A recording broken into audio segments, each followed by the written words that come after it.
The young man didn't want to be there. The holidays always brought a familiar ache, the kind that comes when you're caught between wanting to belong and needing to break free. Family conversations, equal parts warmth and landmine, always seemed to pull him back into roles he'd long since outgrown. By the time he found himself pacing the upstairs hallway, the party already felt like a mistake. He could feel the weight of old frustrations rising, the sharp edges of unresolved wounds pressing against the surface. His instincts screamed to shut down, to armor up. But something shifted. He remembered a conversation he'd had recently, a challenge from someone he admired. "What's the choice here?" she'd ask. Not the default, the choice. The question followed him like a drumbeat as he stopped pacing and looked at himself in the mirror.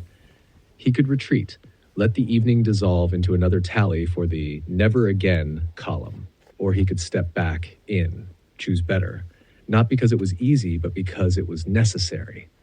He adjusted his posture, took a deep breath, walked back downstairs. Later, he wrote her a message.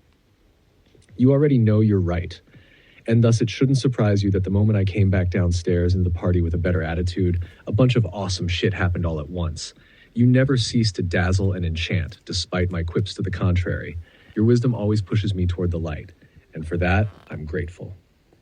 At the dinner table, the shift wasn't immediate, but it was undeniable. He softened into the moment, engaging with questions instead of deflections. When tensions flickered, he let them pass without stoking the flame. Conversations grew lighter, then deeper. It was still messy, still imperfect, but it was alive in a way that surprised him. The clarity of choice felt sharp now. Default was easy, familiar scripts, quiet resentments, the safety of distance.